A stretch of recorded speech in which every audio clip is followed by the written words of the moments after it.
Hello mga kabiyahe, so ito nga mga kabiyahe, another biyahe and adventure na naman mga kabiyahe. Continuation nga ito mga kabiyahe ng aming biyahe nido. So yun nga guys, yun nga mga kabiyahe, ito nga pala mga kabiyahe nung umaga na mga kabiyahe nung aming continuation ng aming biyahe sa May El Nido, Palawan mga kabiyahe. So yan mga kabiyahe ang itsura niyan kapag umaga mga kabiyahe. Kung yung kahapong video namin mga kabiyahe ay yung gabi yun, nung night nung naglalakad-lakad kami dyan sa may tabing playa na yan mga kabiyahe. Ngayon yan mga kabiyahe, yan ay umaga mga kabiyahe. Kapag araw mga kabiyahe, ganyan yung makikita natin sa umaga mga kabiyahe, ganyan yung tabing playa niya mga kabiyahe. Diba? Ang dami mga kabiyahe, mga establishment dyan, mga accommodation yan mga kabiyahe, yung iba dyan mga restaurant at halo-halo na mga kabiyahe, mga establishment dyan mga kabiyahe. Yun nga, inaabot ng tubig yan. Ang alam ko nyan mga kabiyahe, dati inurong na yan sila, kaya lang siguro umangat na naman yung tubig mga kabiyahe, kaya dumikit na naman yung kanilang mga establishment. So malamang sa malamang, mga ilang taon lang papaurungin na naman yan mga kabiyahe. So yan mga kabiyahe, tingnan yung mga bundok dyan mga kabiyahe, lalaki mga bundok, diba mga kabiyahe? Yun mga kabiyahe, yung mga island mga kabiyahe, kaya dami mga bangka na yung mga kabiyahe or yung mga boat na yan. So ito nga mga kabiyahe, yung simbahan nila dito. Yung mga boat na yung mga kabiyahe na nag-aantabay lang mga kabiyahe ng mga guest nila mga kabiyahe, yung mga island hopping mga kabiyahe.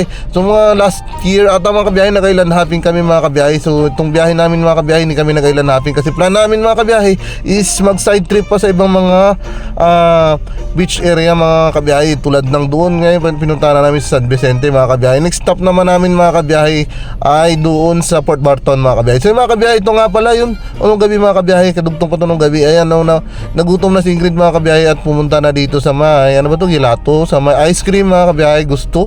So yan mga kabiyahe, so mga ice cream nila mga kabiyahe medyo pricey nga lang, kaya lang masarap nga naman talaga.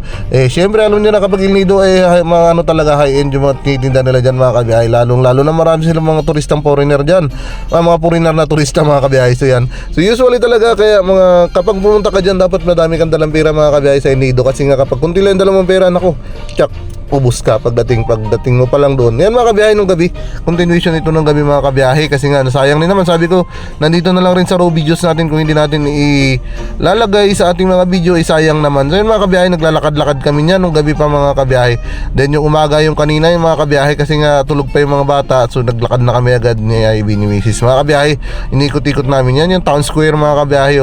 Yan, kaya lang dyan sa baba niyan mga kabiyahe parang mga hotel din at saka mga bar, so hindi na pwede yung mga bata. So nandito na kami mga kabiyahe, kung titingnan mo diba, napakarami talaga yan mga establishment. Tingnan mga kabiyahe kung gaano kaganda yan dyan sa El Nido mga kabiyahe. So next stop natin mga kabiyahe, either Port Barton or Coron, yan yung ating next target mga kabiyahe. And kung hindi man, dito tayo sa southern part ng Palawan mga kabiyahe, yung sinasabi nilang yung Onok Island mga kabiyahe, maganda rin puntahan yan. So sabi ko nga, isang mahaba-habang bakasyon lang, papupuntahan natin yan sa yan the Pangolin. So ito mga kabiyahe, umaga mga kabiyahe, nandito na kami sa pupuntahan namin friend ni Mrs. mga kabiyahe. So yan, dito yung kami mga kabiyahe sa may Liu Resort mga kabiyahe, isa sa malaki rin resort dito sa may El Nido, Palawan mga kabiyahe. So yan, shoutout nga pala sa mga namit namin at nakasalubong namin dyan mga kabiyahe. Ingat kayo palagi at sana nag-enjoy kayo dito sa amin sa Puerto Princesa, sa El Nido, Palawan mga kabiyahe. So yan mga kabiyahe, so yan yung parking area nila mga kabiyahe. Din papunta na kami mga kabiyahe sa kanilang beachfront at sa kanilang mga amenities mga kabiyahe. Napakarami talaga ng kanila yung mga kabiyahe, napakaganda ng Liu mga kabiyahe. Iba't ibang mga kanilang mga dyan, mga adventures, and yan, meron din sila mga sariling resort na nasa island mga kabiyahe.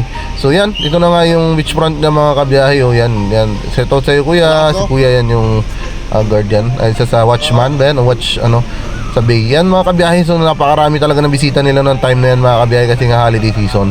So mga kabiyahe, kung kayo ay hindi pa nakapunta ng Liu, so yan, ini-invite ko kayo mga kabiyahe. Napakaganda talaga ng Liu mga kabiyahe, na hindi lang diyan sa Liu mga kabiyahe, lalong-lalo na yung mga island nila, resort nila mga kabiyahe. Yan yung pala, yan yung bundok na yun, yung island na yun is Kadlaw Island daw yun. So yan mga kabiyahe, so yan, kung narating mo yung video na to, pa-thumbs up na, pa-like, pa-share, pa-follow. Thank you very much sa inyong pag-support sa amin mga kabiyahe.